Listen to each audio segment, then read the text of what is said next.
Le langage biblique est souvent métaphorique. Une femme représente une église. Une femme pure représente une église pure. Et une femme prostituée représente une église corrompue, déchue. Dans le récit biblique, Dieu se présente à nous comme l'époux, et le plan du salut est comparé à un mariage. Jésus est l'époux et l'Église est l'épouse. Quand Jésus reviendra, il emmènera son épouse pour célébrer les noces de l'agneau. Le symbolisme de ces deux femmes de l'Apocalypse raconte toute l'histoire de l'humanité, depuis l'Éden jusqu'au retour de Jésus.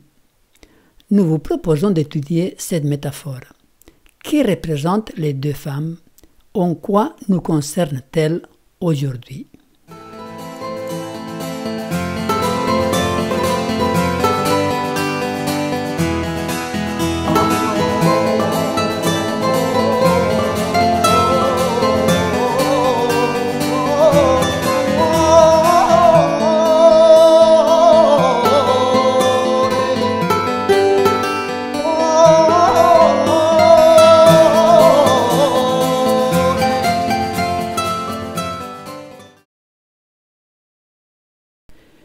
Les deux femmes de l'Apocalypse.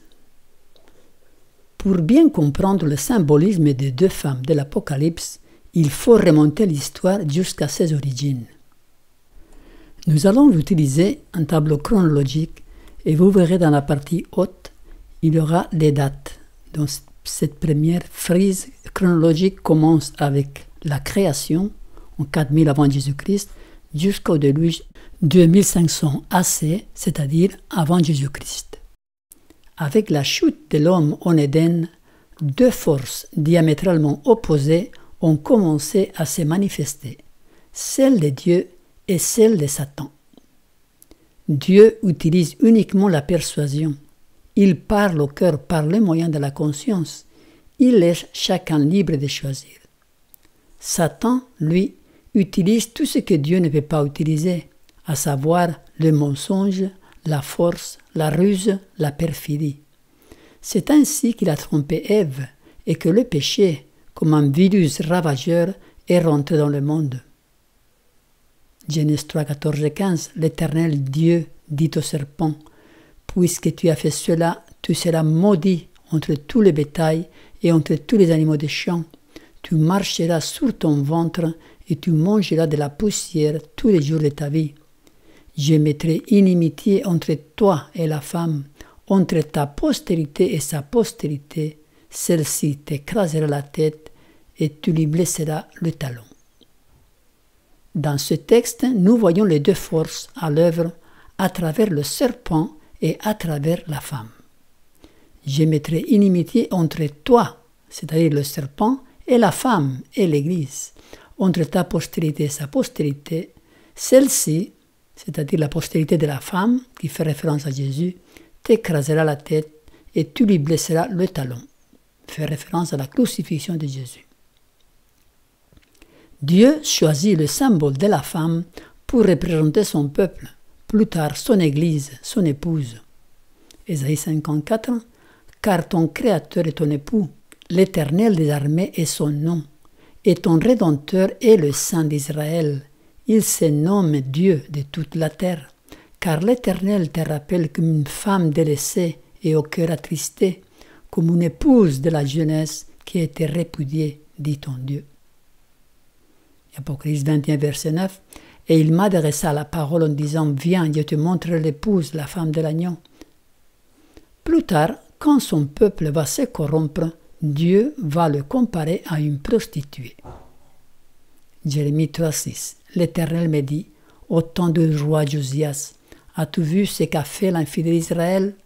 Elle est allée sur toute montagne élevée et sous tout arbre vert, et là elle s'est prostituée. Osée 1, verset 2. L'Éternel dit à Osée, va, prends une femme prostituée et des enfants de prostitution, car le pays se prostitue, il abandonne l'Éternel. Et dans le livre de l'Apocalypse, l'Église corrompue est appelée aussi une prostituée. Apocalypse 17, verset 1. Viens, je te montrerai le jugement de la grande prostituée qui est assise sous les grandes eaux. Nous avons déjà identifié le symbolisme des deux femmes. Maintenant, voyons celui du serpent. Le serpent est le symbole de Satan, connu aussi comme le dragon. Apocalypse 12, 9 nous dit « Et il fut précipité le grand dragon, le serpent ancien, appelé le diable et Satan. »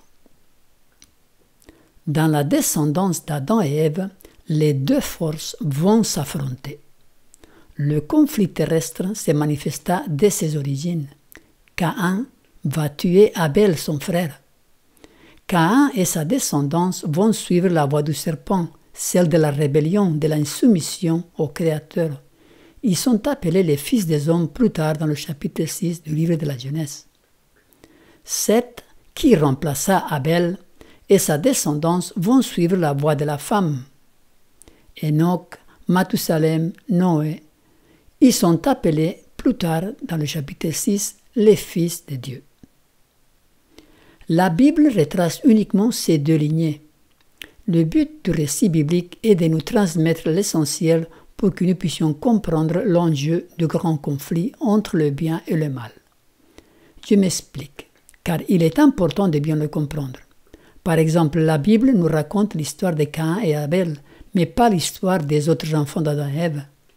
Il faut dire aussi que les graphiques que nous utilisons ici servent à illustrer de manière plus facile les choses que nous voulons dire. La réalité est bien sûr beaucoup plus complexe. Il y a toujours eu du bon et du mauvais dans ces deux lignées, et ceci jusqu'à la fin de l'histoire. Le récit biblique nous transporte tout de suite à l'époque de Noé. Jusqu'à là, les deux lignées restèrent séparées, mais le mélange de ces deux lignées fut fatal. Genèse 6, verset 2 nous dit « Le Fils de Dieu », ça fait référence à la descendance de Seth, qui ont suivi la lignée de la femme. Les fils de Dieu virent que les filles des hommes, et ça fait référence à la lignée de Caïn, la lignée du serpent, étaient belles, et ils en prirent pour femmes parmi toutes celles qu'ils choisirent. Le mélange de ces deux groupes pervertit le monde au point où Dieu décida de le détruire par un déluge. Il choisit Noé de la descendance de Seth, un homme fidèle, et il lui confia la mission d'être un instrument de salut pour ceux qui voudraient se conformer aux directives divines. Alors Dieu dit à Noé, « La fin de toute chair est arrêtée par devers moi, car ils ont rempli la terre de violence. Voici, je vais les détruire avec la terre. » La terre fut totalement détruite. Les changements physiques, climatiques et environnementaux produits par le déluge furent incommensurables. La planète après le déluge ne ressemblait en rien à celle d'avant. À partir de la descendance de Noé, Dieu va poursuivre son plan. Dieu bénit Noé et ses fils, Sem, Cam et Japhet, et leur dit « Soyez féconds, multipliez et remplissez la terre. » Dans une vision prophétique, Noé va tracer la destinée de ses enfants. Et Noé dit « Maudit soit Canaan, qu'il soit esclave des esclaves de ses frères. » Il dit encore « Béni soit l'Éternel Dieu de Sem, et que Canaan soit leur esclave. » Que Dieu étende les possessions de Japhet, qu'il habite dans les tentes de Sem, et que Canaan soit leur esclave. Il ne s'agit pas de la prédestination, mais plutôt de la préscience. Dieu voit le futur à l'avance, et il connaît les choix de chacun, et chacun en est responsable. Notre destinée n'est pas fixée à l'avance. Le destin, c'est nous qui le forgeons. Sem fut béni, car il était soumis, obéissant. Il va choisir la voie de la femme, il va habiter dans les montagnes, il sera l'ancêtre du Messie promis. Les descendants de Japhet vont adhérer à l'un ou l'autre de ces deux camps, puisqu'on ne retrouve que deux lignées. Cam va choisir la voie du serpent. Canaan, son fils, fut maudit, car il était insoumis. Sa descendance remplira la terre de rébellion. C'est sa descendance qui bâtira la tour de Babel. Allons, bâtissons-nous une ville et une tour dont le sommet touche au ciel, et faisons-nous un nom afin que nous ne soyons pas dispersés sur la face de toute la terre. Les descendants fidèles de la lignée de Sem ne participèrent pas à la construction de la tour de Babel. Ils ne furent pas dispersés, ils restèrent dans la région où l'arche s'était posée, sur le mont Ararat en Turquie actuelle. Et ceci, on le voit quand Dieu appelle Abraham, puisqu'il habitait à Ur, en Chaldée, l'Irak actuel.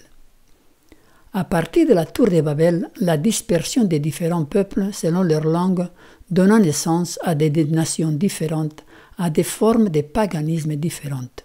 Ceux qui participèrent à la construction de la tour de Babel avaient déjà choisi la voie du serpent, qui leur inspira la conception de faux systèmes religieux à partir d'éléments tirés du vrai système de culte, mais contrefaits. C'est pourquoi nous trouvons des similitudes entre les différentes religions. Mais toutes les religions ne sont pas bonnes. Il y en a une que Dieu approuve.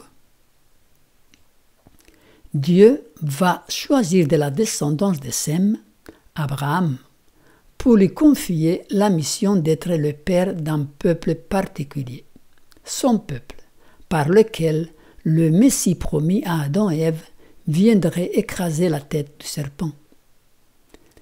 L'Éternel dit à Abraham, « Va-t'en de ton pays, de ta patrie et de la maison de ton père dans le pays que je te montrerai. Je ferai de toi une grande nation, et je te bénirai. Je rendrai ton nom grand, et tu seras une source de bénédiction. » 400 années plus tard, après l'expérience de l'esclavage en Égypte, le peuple d'Israël, Jacob, c'était l'arrière-petit-fils d'Abraham, qui avait vu son nom changé par celui d'Israël, s'installa dans la région de Canaan. Là, dans la terre promise, Dieu s'est proposé de faire une démonstration de son plan de salut pour l'humanité. Israël devait être un flambeau pour le monde, faisant connaître les lois divines par un vécu en conformité à celles-ci. Malheureusement, Israël n'a pas été à la hauteur des attentes de Dieu. Son histoire fut remplie d'apostasie et de rébellion. Israël resta quand même son peuple choisi. Dieu permettra que celui-ci soit pris en captivité par les Babyloniens. Tous ces pays deviendront une ruine, un désert, et ces nations seront asservies au roi de Babylone pendant 70 ans. Pendant le séjour d'Israël à Babylone, Dieu va révéler l'avenir à Daniel. L'accomplissement de la promesse faite en Genèse 3,15, où le serpent sera écrasé par la descendance de la femme, il lui révélera aussi l'histoire prophétique des nations jusqu'à la fin des temps. C'est autour de cette époque que Satan va inspirer des hommes tels que Zoroastre, Bouddha et Confucius, qui étaient des personnages contemporains de Daniel, pour donner naissance aux grandes religions païennes du monde. Comme autrefois, après la tour de Babel, Satan les a inspirés en contrefaisant les enseignements du judaïsme. L'influence de Daniel fut très grande à Babylone. Il fit connaître Dieu au roi Nebuchadnezzar, qui s'est converti et accepta le vrai Dieu. Les magiciens et astrologues présents à Babylone copièrent certains enseignements de Daniel. Certains historiens pensent que Zoroastre était un subalterne de Daniel dans la cour du roi Darius. C'est ainsi qu'il copia et fonda une nouvelle religion, le zoroastrisme, qui donna naissance plus tard au mitraïsme. Pythagore était un élève de Zoroastre. Les philosophies de Pythagore et Confucius sont très similaires.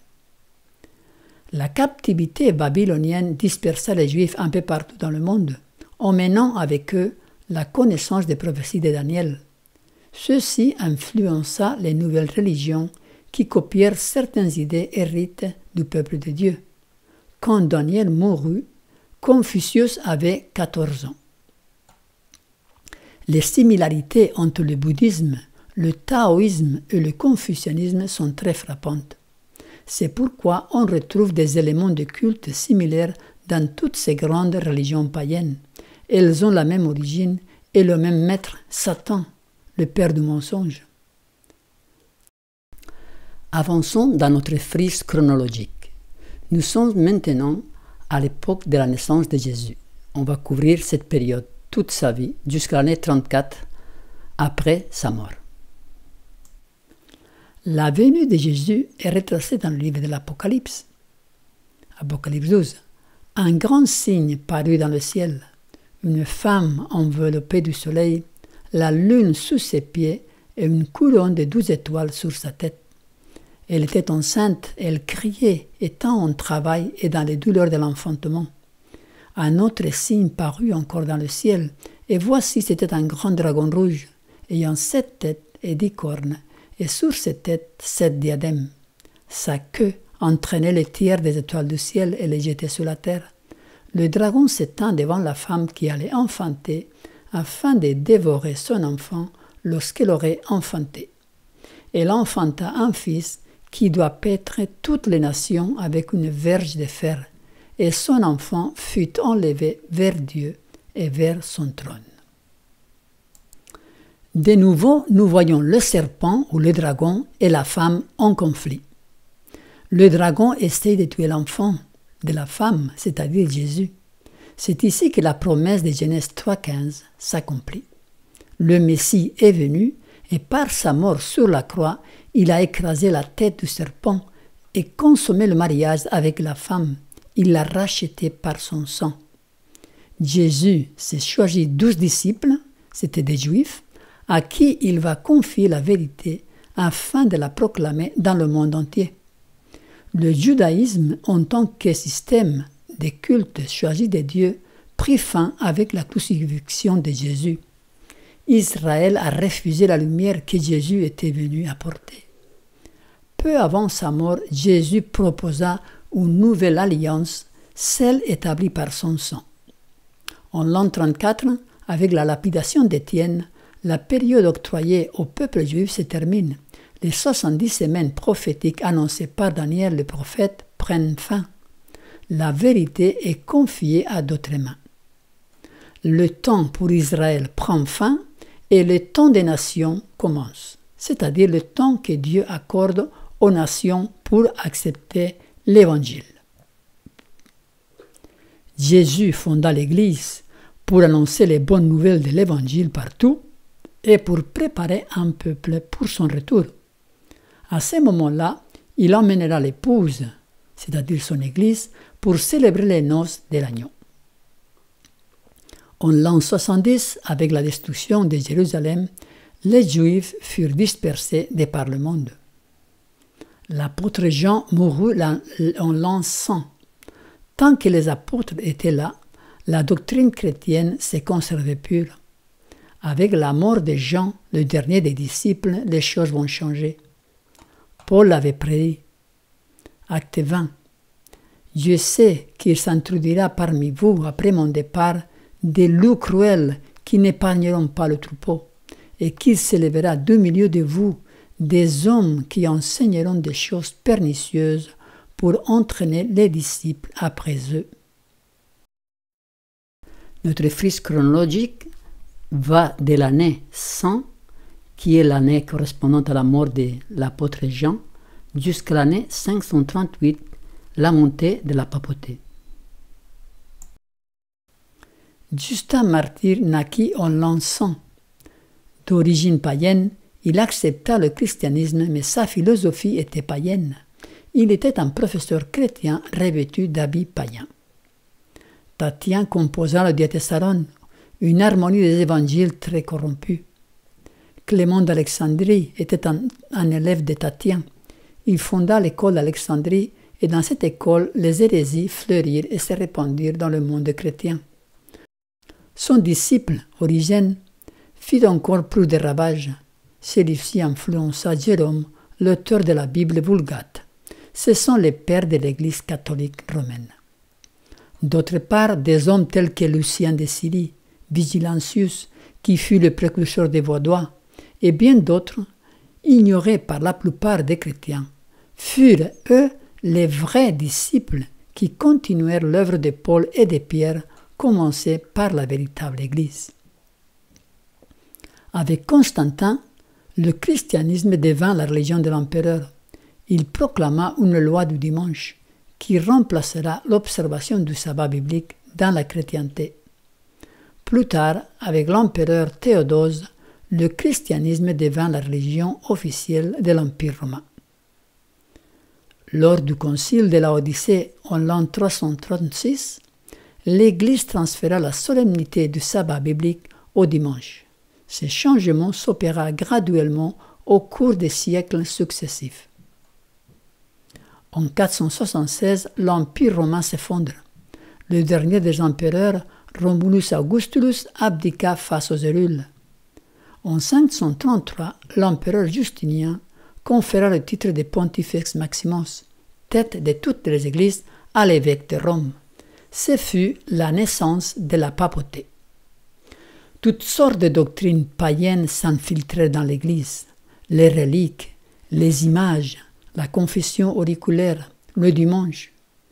Devant tous ces changements, l'Église pure s'en alla au désert, emportant avec elle la vérité dans la parole de Dieu.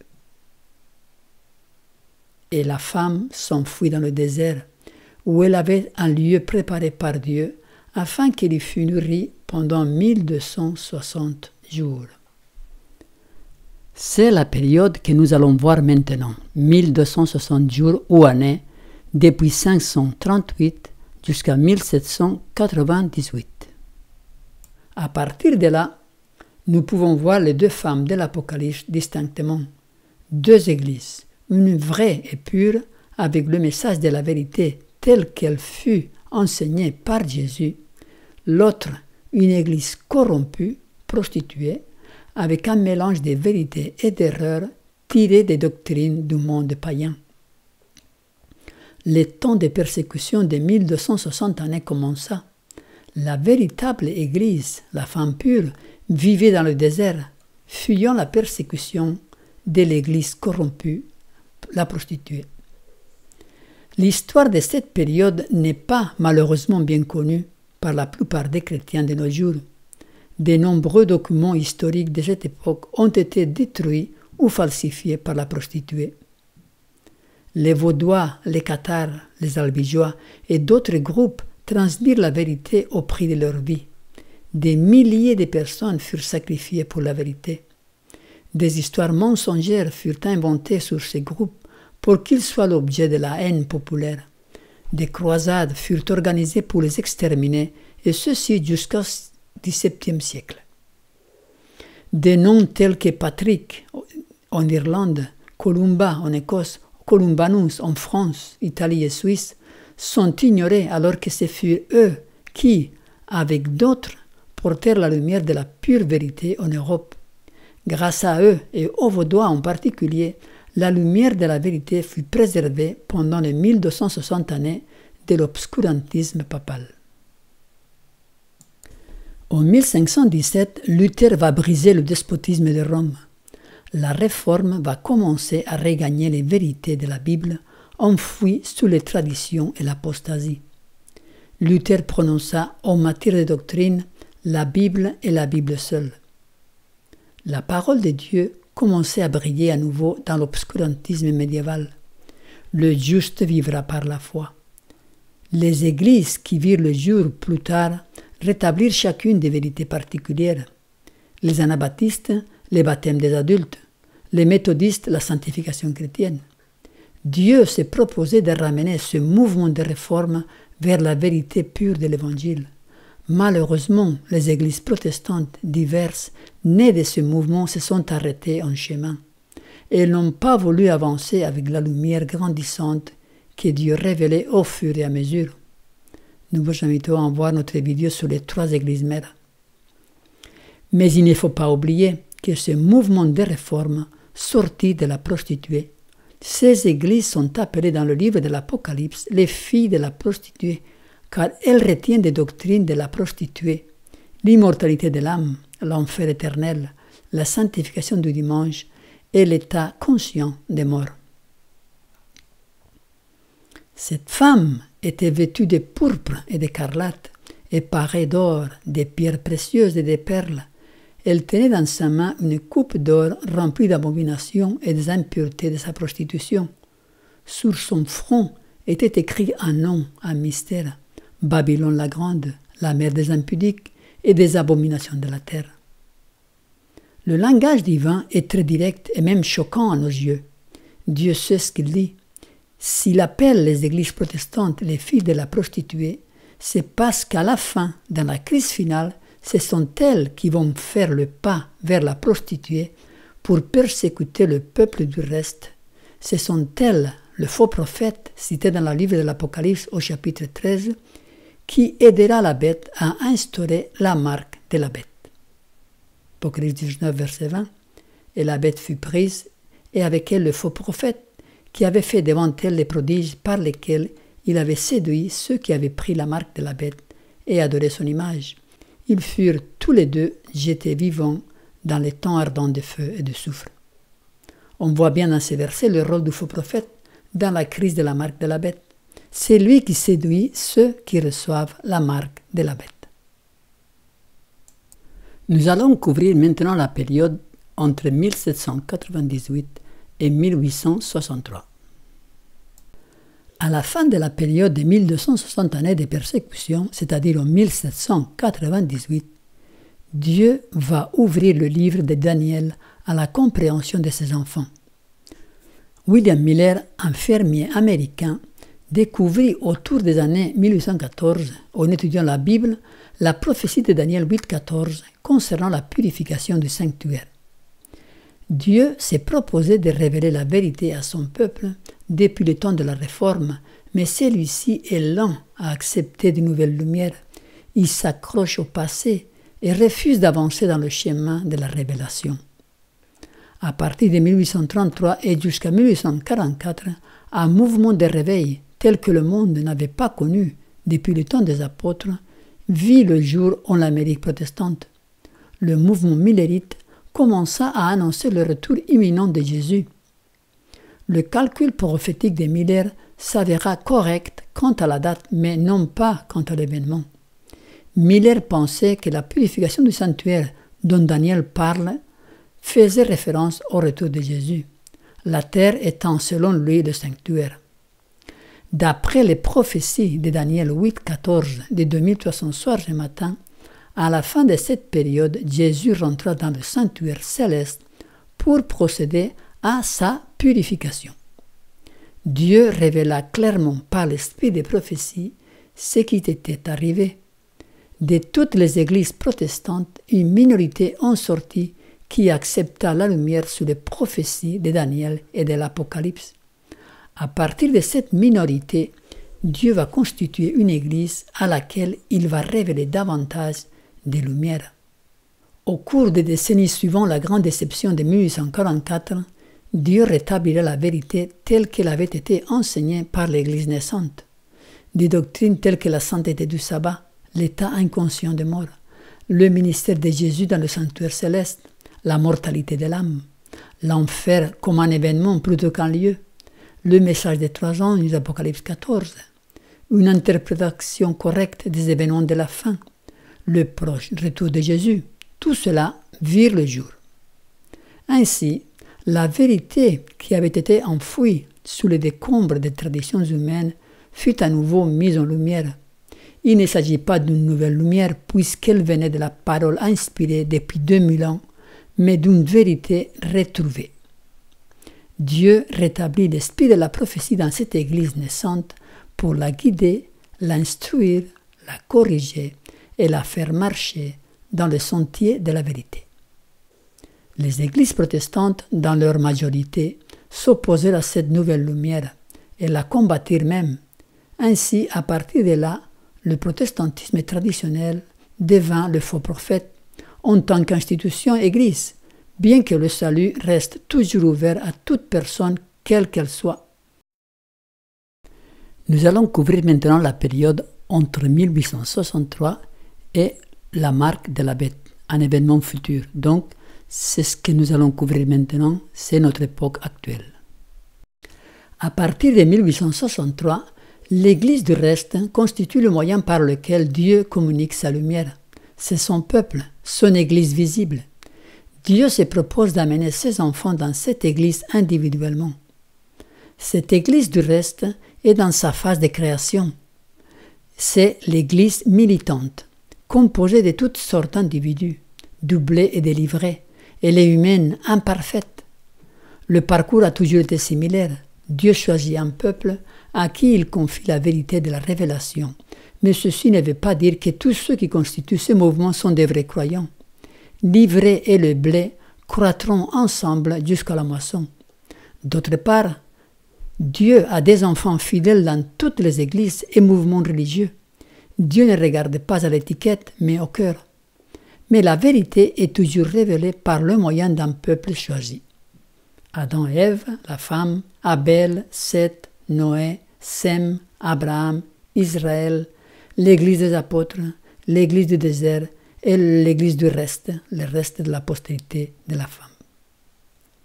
À la fin, la femme sera de nouveau attaquée par le serpent. La vérité sera attaquée par la bête. Le dimanche sera exalté à la place du sabbat. Ceci formera la marque de la bête. C'est la période que nous allons couvrir maintenant, depuis la marque de la bête jusqu'à la fin du temps de grâce. Dieu manifestera sa puissance en envoyant son Esprit Saint sous la forme de la pluie de l'arrière-saison. Avec la proclamation du message du troisième ange d'Apocalypse 14 et du quatrième ange d'Apocalypse 18, chaque personne pourra choisir son camp. Soit accepter le sabbat et les commandements de Dieu, soit accepter le dimanche et recevoir la marque de la bête. Ceci produira un grand criblage. De toutes les églises, de toutes les religions, de tous les groupes religieux sortiront les vrais enfants de Dieu. Et j'ai entendu du ciel une autre voix qui disait « Sortez du milieu d'elle, mon peuple, afin que vous ne participiez point à ces péchés et que vous n'ayez point de part à ces fléaux. » Ce sont eux qui constitueront l'Église triomphante, une Église pure qui, avec la puissance du Saint-Esprit, ira proclamer la vérité au monde et contre qui le dragon va déployer son arme favorite, la calomnie, la diffamation, le mensonge, qui aboutiront à la persécution. Et le dragon fut irrité contre la femme, et il s'en alla faire la guerre au reste de sa postérité, à ceux qui gardent les commandements de Dieu et qui ont le témoignage de Jésus. Ce sera la crise de la marque de la bête. Cette période finira avec le versement de 7 coupes de la colère divine sur la terre. Ces coupes de la colère divine sont déversées juste après la fin du temps de grâce. C'est la période que nous allons voir entre celle-ci et le retour de Jésus. Et j'ai entendu une voix forte qui venait du temple et qui disait aux 7 anges « Allez et versez sur la terre les 7 coupes de la colère de Dieu. » Le premier alla et il versa sa coupe sur la terre, et un ulcère malin et douloureux frappa les hommes qui avaient la marque de la bête et qui adoraient son image. La 6e coupe correspond à la bataille de l'Armageddon, où Satan essaie d'exterminer le reste de la descendance de la femme. Cette Église pure qui n'a pas voulu se compromettre, qui a reconnu la voix du bon berger et qui est sortie de Babylone. Ce sont eux les 144 000. Les 3 entités qui s'opposent à l'Église du reste sont clairement identifiées. La bête, le système papal, le faux prophète représente le protestantisme et le dragon, le spiritisme, les grandes religions païennes du monde que nous avons vues dans tous ces graphiques. La 7e coupe sera versée sur la terre, elle produira des dévastations inouïes. À la fin de cette coupe, Jésus reviendra sur la terre. Les 2 femmes de l'Apocalypse retracent toute l'histoire et la destinée de chaque âme humaine. Ou bien elle fait partie de l'épouse de l'agneau, ou bien elle partage la destinée de la prostituée. Il n'y a pas de moyen terme. Il y a toujours eu, il y aura toujours jusqu'à la fin uniquement 2 groupes, ceux qui sont fidèles au Seigneur et ceux qui ne le sont pas, les boucs et les brebis, le blé et l'ivraie, les vierges sages et les vierges folles. Il n'y a pas de terrain neutre. Dieu a toujours eu une lignée d'hommes et femmes qui l'ont suivi. Nous l'avons vu dans tous ces graphiques. À partir d'Abel, Sem, Abraham, David, Jésus, les apôtres, l'église du désert, l'église finale du reste, ou l'église, le reste de la femme. C'est au travers de cette lignée que Dieu a transmis la vérité au monde. Dieu ne force pas l'obéissance, elle naît de notre cœur. C'est une décision personnelle. Le mystère de l'iniquité agit de manière inexplicable. Pourquoi Abel fut enclin à l'obéissance et pas son frère Caïn? Pourquoi Sem s'accrocha aux directives divines et pas son frère Cam? Pourquoi Jacob saisit la réalité de la foi et non pas son frère Ésaü? Et moi, que ferai-je? Moi et ma maison, nous servirons l'Éternel. Ceux qui sont les jouets de la tentation ont besoin de comprendre la force réelle de la volonté. Celle-ci est la puissance qui gouverne la nature humaine, qui décide, qui choisit. Tout dépend de la volonté. Le désir d'être bon, pur et légitime en lui-même, mais si nous nous arrêtons là, il est sans valeur. Beaucoup vont à leur perte tout en espérant et en désirant triompher de leur tendance au mal.